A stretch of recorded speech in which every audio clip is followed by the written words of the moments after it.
Hello good afternoon everyone. Then I hope आप सभी लोग ठीक होंगे। तो बात करते हैं हम अपने, जैसे आप सभी को मालूम है कि हम लोग अपने इस टाइम पे 5th पेपर करिकुलम डेवलपमेंट की बात करें तो करिकुलम डेवलपमेंट में हम आज अपने 3 यूनिट का 3.5 पॉइंट कवर करने जा रहे हैं। तो 3.5 में है self advocacy, community participation, civil rights and leisure and recreation, स्वयं वकालत, सामूहिक भागीदारी, नागरिक अधिकार और अवकाश और मनोरंजन। तो आगे चल के टॉपिक को देखते हैं और इसे पढ़ने की सब पढ़ते हैं और इसे समझने की कोशिश करते हैं। तो बात करते हैं सीधा टॉपिक पे। टॉपिक है हमारा स्वयं वकालत, सेल्फ एडवोकेसी, सामूहिक भागीदारी, कम्युनिटी इन्वॉल्वमेंट, नागरिक अधिकार जो आपके सिविल राइट्स हैं, अवकाश और मनोरंजन, लेजर एंड रिक्रिएशन। आत्म वकालत, स्वयं समर्थन। ठीक है, तो यहाँ बात करते हैं टॉपिक के बारे में डायरेक्ट। स्वयं समर्थन में यह जानना शामिल है कि कब और कैसे वांछित लक्ष्यों पर बातचीत करने के लिए दूसरों से संपर्क करें, बेहतर आपसी समझ और विश्वास का निर्माण करें और पूर्ति और उत्पादकता प्राप्त करें। मतलब स्वयं समर्थन अपनी किस तरह से आप हेल्प कर सकती हो, अपने लिए आप किस तरह से लोगों से बातचीत कर सकते हो, किस तरह से अपना पक्ष दूसरों के सामने रख सकते हो। यहाँ यही बात करी जा रही है कि अपने जो वांछित लक्ष्य हैं, जो भी आपके पॉजिटिव पर्पज़ हैं, लक्ष्य हैं लाइफ के, उन पे किस तरह से आप बातचीत करके क्या है दूसरों से इंटरेक्ट कर सकते हो अपनी चीज़ों को लेकर। बेहतर आपकी समझ, कैसे अपना मतलब कि पर्सनल आपको कैसी अंडरस्टैंडिंग करनी है, किस तरह से अपना ट्रस्ट का निर्माण करना है और किस प्रकार से जो भी उनके नीड्स हैं उसका उत्पादन करना है। बेहतर आपसी समझ के लक्ष्य तक पहुँचने के लिए सफल आत्मसमर्थन में अक्सर स्वयं के बारे में प्रकटीकरण की मात्रा शामिल होती है। मतलब अक्सर यहाँ बात कर रखी है, अगर आपको स्वयं से अपने लक्ष्यों तक पहुँचना है, अपने लक्ष्य तक पहुंचना है और लक्ष्य को पहुंचने के लिए आपको विभिन्न प्रकार के लोगों से क्या है कांटेक्ट करने की ज़रूरत पड़ती है। लोग उसमें कांटेक्ट करने के लिए आपको क्या है स्वयं को कभी कभी स्पष्ट करने की भी ज़रूरत पड़ती है। दूसरे शब्दों में देखिए क्या है, दूसरे शब्दों में ये स्पष्ट करना आवश्यक हो सकता है कि आपको ऑटिज्म है और इसका क्या अर्थ है, कि ताकि यह स्पष्ट किया जा सके कि आवाज़ की आवश्यकता या सहायक क्यों है। मतलब जो भी कोई ऑटिज्म से रिलेटेड बच्चा है क्या है, उसको अगर अपने बारे में अपना अर्थ बताना है कि इसका क्या अर्थ है, तो वो उस चीज़ को स्पष्ट रूप से बता सके कि आवाज़ की जो आपकी वॉइस है ना, क्या उसकी आवश्यकता है और वो क्यों इम्पोर्टेंट है। तो यहाँ देखिए नेक्स्ट स्लाइड में कि आदर्श रूप से जब बच्चा छोटा होता है तो माता पिता आत्मसमर्थन के लिए आधार तैयार करते हैं। जब बच्चा छोटा होता है तभी से क्या करते हैं, उसको जो गार्जियन होते हैं प्लानिंग स्टार्ट कर देते हैं कि बच्चा किस तरीके से अपने आप की क्या है सेल्फ डिफेंस करेगा, अपने आप की रक्षा करेगा, स्वयं किस तरह से वकालत करेगा। सफल स्व वकालत और प्रकटीकरण के लिए एक महत्वपूर्ण शर्त आत्म जागरूकता है। अगर आपको सेल्फ एडवोकेसी का क्या है, सेल्फ एडवोकेसी आपके अंदर होनी चाहिए, तो उसके लिए क्या है सबसे पहले सेल्फ अवेयरनेस होनी चाहिए आपके अंदर। ASD वाले बच्चों को ये समझने की ज़रूरत है कि ऑटिज़म दूसरे और पर्यावरण के साथ उनकी बातचीत को कैसे प्रभावित करता है। सबसे पहले क्या है, अगर ASD वाले बच्चे हैं तो उन्हें क्या है ये समझने की ज़रूरत है कि जो ऑटिज़म है वो दूसरों और पर्यावरण के जो दूसरे बच्चे हैं और जो उनका इन्वायरमेंट है उसके साथ जो उनका कम्युनिकेशन है उसे किस तरह से इफ़ेक्ट करता है। साथ ही उन्हें अपनी ताकतों और चुनौतियों से परिचित होने की ज़रूरत होती है। साथ में क्या है कि क्या उनकी नीड्स हैं, क्या उनके सामने कंपटीशन है, किस चीज़ की उनसे चुनौतियां हैं, उस सब से क्या है वो परिचित, खुद को अपनी नीड्स एंड देन अपनी एबिलिटी से क्या हो हमें आइडेंटिफाई होना चाहिए। माता पिता ये देखभाल करने वाले बहुत कम उम्र से बच्चे के साथ ऐसा कर सकता है। जो भी बच्चे के साथ, जो बच्चा ऑटिज़म से रिलेटेड है, जो भी उसके पेरेंट्स हैं या फिर जो उनकी देखभाल करते हैं गार्जियंस हैं, तो उन्हें बहुत कम उम्र में बच्चे के अंदर सेल्फ अवेयरनेस के स्किल्स डेवलप करना स्टार्ट कर देना चाहिए। वास्तव में जितनी जल्दी बच्चे के पास अपने मतभेदों के बारे में स्पष्टीकरण होगा वह उतना ही बेहतर होगा।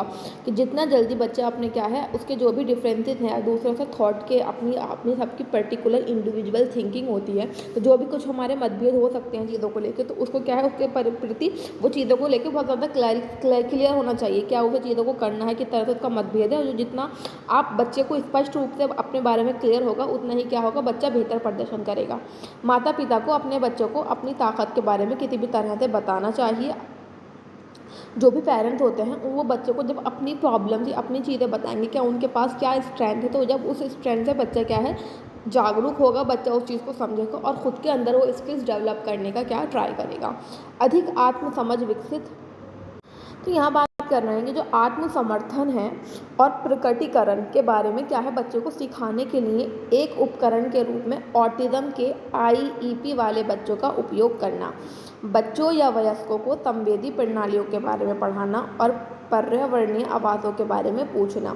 जिस तरीके से हम सभी जानते हैं आईपी का निर्माण ऑटिज्म वाले बच्चों के लिए, कि जो भी स्पेशल बच्चे होते हैं इंडिविजुअली उन्हें पढ़ाने के लिए, ये ट्रेनिंग प्रोवाइड करने के लिए हम आईपी का यूज़ करते हैं। तो यहाँ ये बात कर रखी है कि अपनी हम आईपी में इस तरह की चीज़ें इन्वॉल्व कर सकते हैं, चाहे अपने इन्वायरमेंट के थ्रू, ये जो हमारे सेंसेस इशूज़ होते हैं या फिर इन्वायरमेंट में जो भी हमारी प्रॉब्लम होती है, इस तरह से जो भी बच्चे के रिगार्डिंग प्रॉब्लम होती है उस प्रॉब्लम को दूर करने के लिए हम आईपी का यूज़ कर सकते हैं।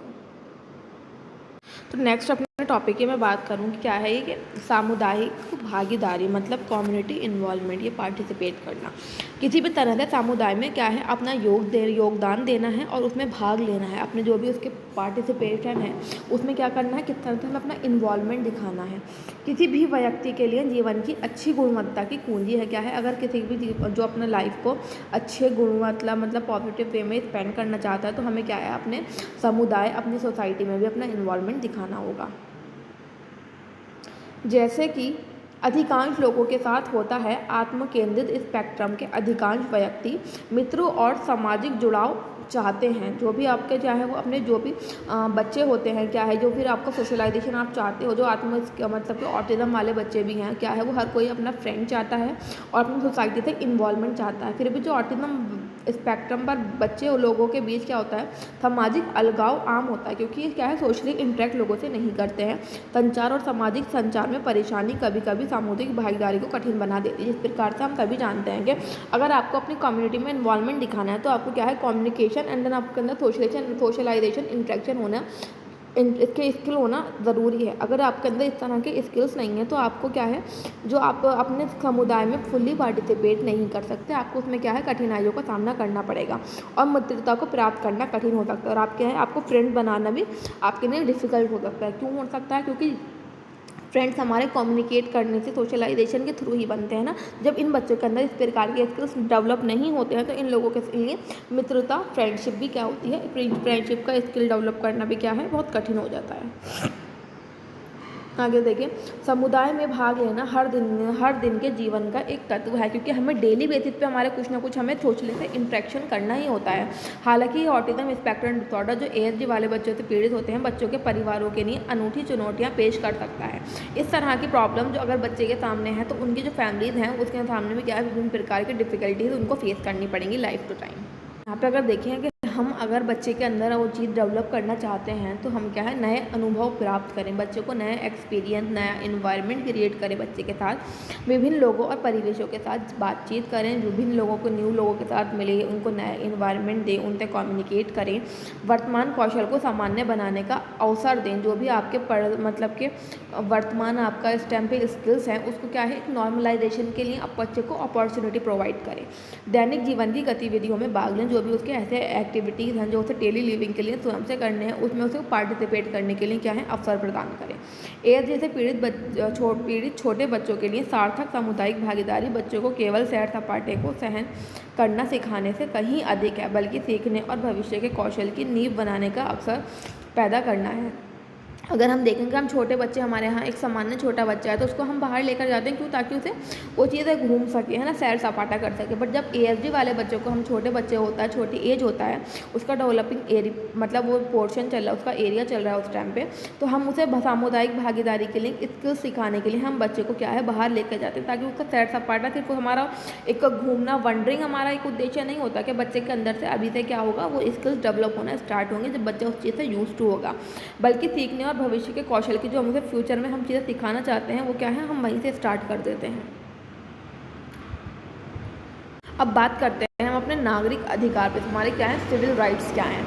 भारत के संविधान ने ऑटिज्म से पीड़ित लोगों को मौलिक अधिकार दिए। जिस तरीके से एक सामान्य व्यक्ति के हमारे संविधान के तहत कुछ अधिकार हैं, उस प्रकार से जो ऑटिज्म से पीड़ित बच्चे होते हैं उनके भी कुछ अधिकार हैं। उन्हें न्याय का अधिकार सुरक्षित करता है। जिस प्रकार से उन्हें क्या है उन्हें भी न्याय चीज़ों को क्या है उनका क्या न्याय का अधिकार उन्हें सुरक्षित करता है और वो समुदाय में समानता की स्थिति का आनंद ले सकते हैं। जिस प्रकार से एक सामान्य बच्चे को क्या है समानता इक्वालिटी का कंडीशन मिलती है, इस प्रकार से इन बच्चों को भी क्या है समाज में इक्वालिटी का प्लेस मिला हुआ है कि उन्हें भी बराबर के अधिकार मिलेंगे। बात करें अनुच्छेद 14, वे भारत के प्रत्येक नागरिक की तरह कानून के समक्ष समान है। मतलब जो अनुच्छेद 14 है उसके अंतर्गत क्या लिखा गया है, तो जो भारत के प्रत्येक नागरिक को क्या है, जिस तरह से कानून के क्या है समक्ष रखा गया है, उसी प्रकार से जो ऑटिज्म वाले बच्चे हैं उन्हें भी सेम अधिकार प्राप्त होंगे।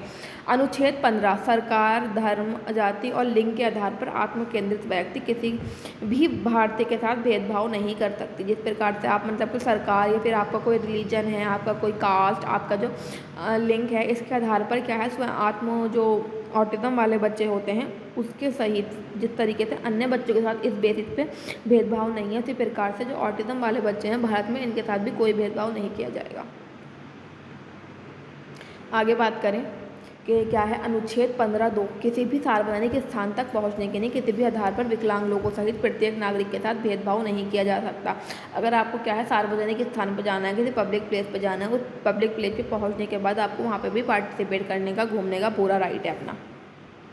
आगे बात करें तो अनुच्छेद 17 ऑटिस्टिक लोगों को अछूत नहीं माना जाता है, जो एक दंडनीय अपराध है। जो मतलब इन्हें छुआछूत की बीमारी समझते हैं, इनसे दूर भागते हैं कि इनकी बीमारी हमें लग जाएगी, तो ये क्या है कोई ऐसी बीमारी नहीं है। अगर आपके साथ इस तरह का कोई बिहेव करता है तो वो क्या है एक दंडनीय अपराध है।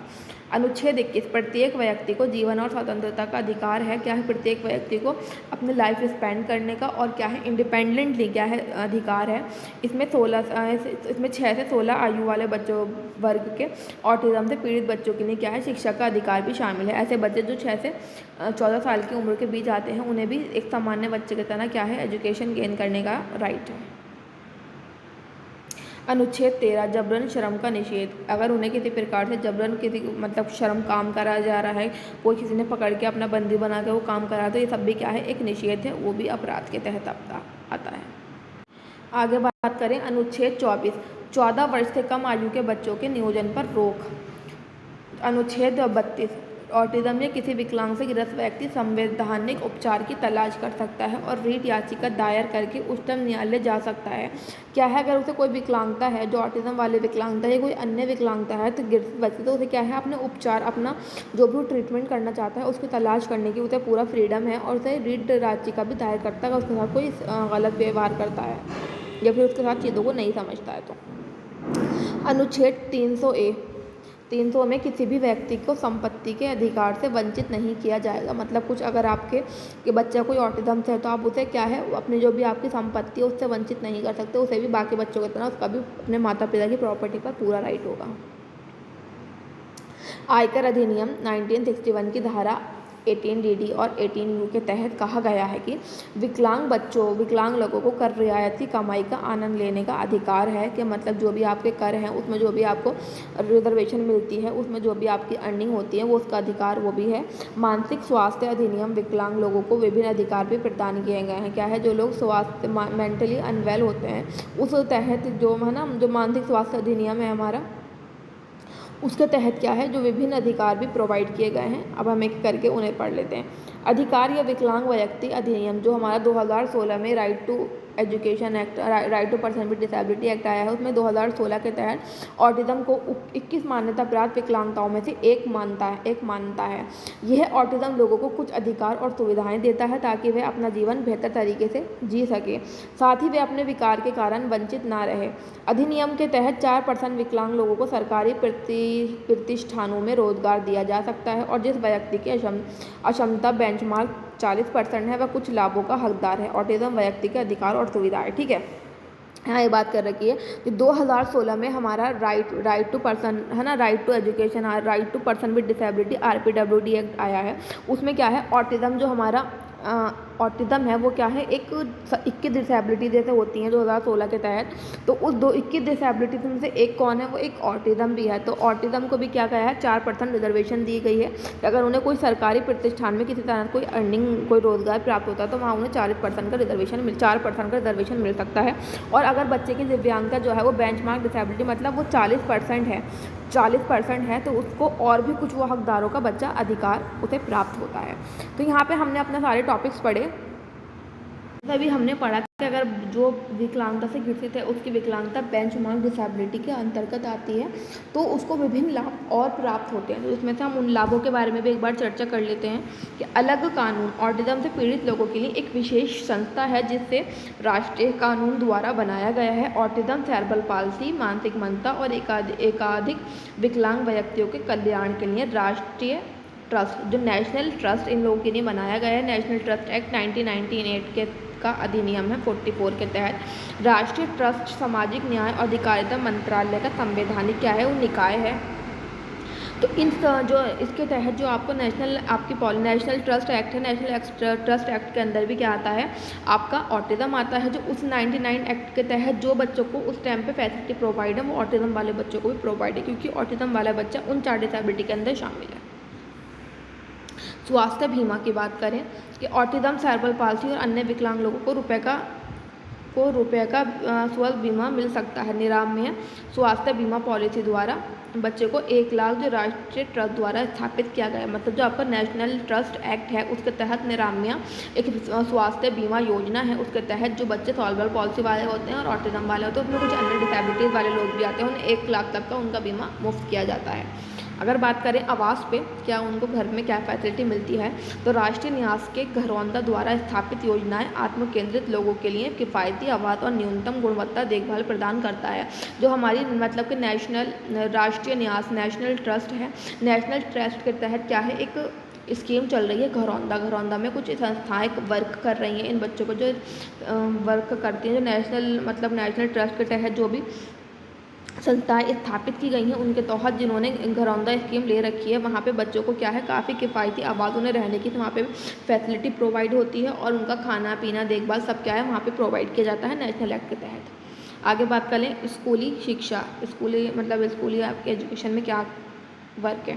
ऑटिज्म से पीड़ित बच्चों और उनके परिवारों की मदद के लिए दिशा केंद्र द्वारा शुरुआती हस्तक्षेप और सहायक की स्थिति की गई है। योजना के तहत 0 से 10 आयु वर्ग के बच्चों को शामिल किया गया है। उनका मकसद बच्चों को स्कूल जाने के लिए तैयार करना है। जिस प्रकार से हमने ऊपर पढ़ा नेशनल ट्रस्ट में घरौंदा है जो बच्चों को आवास प्रदान करता है, इसी प्रकार से नेशनल ट्रस्ट के तहत ही बच्चों को एक दिशा उनकी योजना है, दिशा योजना के तहत जो 0 से 10 साल के बच्चे होते हैं वो इस स्कीम के अंतर्गत आते हैं। उन बच्चों को फ्री एजुकेशन प्रोवाइड की जाती है। तो ये हमारे उन बच्चों के लिए फैसिलिटी प्रोवाइड होती है जो बेंचमार्क डिसेबिलिटी के अंतर्गत आते हैं। बेंचमार्क डिसेबिलिटी का मतलब जिनकी जो 2000 RPWD एक्ट 2016 के अंतर्गत 21 डिसेबिलिटीज़ के अंदर शामिल है, उनकी दिव्यांगता का स्तर 40% है, वो लोग बेंचमार्क डिसेबिलिटी के अंतर्गत आते हैं। बात करनी थी हमें मनोरंजन और सामाजिक जीवन अवसर और मुद्दे, जो हमारा रिक्रिएशन टाइम है ना, उसमें हम क्या क्या कर सकते हैं बच्चों के लिए। ऑटिज्म वाले व्यक्ति को आमतौर पर अवकाश कौशल विकसित करने के लिए सिखाया जाना चाहिए। जो भी उन्हें रिक्रिएशन कौशल होते हैं, फिर लेजर टाइम एक्टिविटीज़ होती हैं, उन्हें उनके अंदर वो भी हमें सिखानी पड़ती है, उन बच्चों को वो भी डेवलप करानी पड़ती हैं, जो कि हम में से अधिकांश स्वाभाविक रूप से करते हैं। जैसे सामान्य बच्चे होते हैं जो हम में से हैं, वो क्या है, वो चीज़ें खुद नेचुरली चीज़ें सीख जाते हैं, उन्हें कुछ सिखाने की ज़रूरत नहीं पड़ती है रिक्रिएशन के लिए। एक बार सिखाए जाने के बाद वह विविध अवकाश रुचियों को विकसित कर सकते हैं और अक्सर अपने गैर विकलांग साथियों के समान मनोरंजक गतिविधियों का आनंद ले सकते हैं। तो अगर आप बच्चों को इस तरह से सिखाओगे तो वो इंटरेस्ट बच्चे के अंदर क्या होगा, डेवलप हो सकता है, और वो अपने से मतलब जो उनके साथ सामान्य बच्चा है, गैर विकलांग बच्चा है, अपने साथियों के साथ क्या है, सामान्य की तरह मनोरंजन का क्या है, आनंद ले सकता है। जो भी आपको रिक्रिएशन एक्टिविटी कराते हैं उसके तहत बच्चा उन एक्टिविटी में पार्टिसिपेट कर सकता है और उसको इंजॉय भी कर सकता है। बड़ी संख्या में, यहाँ लिखा है, बड़ी संख्या में अलग संगीत का आनंद लेते हैं और कई महान गायक हैं जो पहेलियाँ, कंप्यूटर गेम और शारीरिक गतिविधियों पर काम कर रहे हैं। विभिन्न प्रकार के जो है मतलब के प्रोफेशनल्स हैं इस क्षेत्र में, उनकी रिक्रिएशन के लिए भी बहुत सारे काम कर रहे हैं, जैसे पहेलियाँ, कंप्यूटर्स में गेम, कोई संगीत वगैरह के एक्टिविटी उन बच्चों को कराने के लिए। जो तैराकी, लंबी पैदल यात्रा, शिविर, साइकिल चलाना, रोलर स्केटिंग जैसे अन्य लोगों के साथ साथ किया जा सकता है। जिस प्रकार से एक सामान्य व्यक्ति अपनी अदर एक्टिविटीज़ करता है, इस प्रकार से इन बच्चों को भी अगर हम ट्रेनिंग प्रोवाइड करें तो ये भी अपनी लाइफ को एंजॉय कर सकते हैं। उन्हें सामाजिक रूप से अजीब तरीकों के कारण उन्हें अक्सर खेल सुविधाओं से वंचित महसूस कराया जाता है। जो भी हमारे सामाजिक सोसाइटी रूप है, जिस प्रकार से एक अजीब उनके कुछ मेथड्स होते हैं, उनकी वजह से क्या है, जैसे एक सामान्य व्यक्ति चीज़ों को सीखता है, करता है, उसे उन तरह की चीज़ों का मौका नहीं दिया जाता।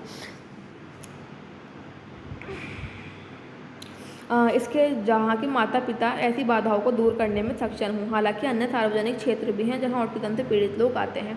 तो यहाँ बात कर रखिए, अगर इस तरह की बाधाएं आपके बच्चों के आसपास है जो ऑटिज्म से रिलेटेड हैं, तो उन बाधाओं को दूर करने का प्रयास उनके पेरेंट्स को ही करना चाहिए।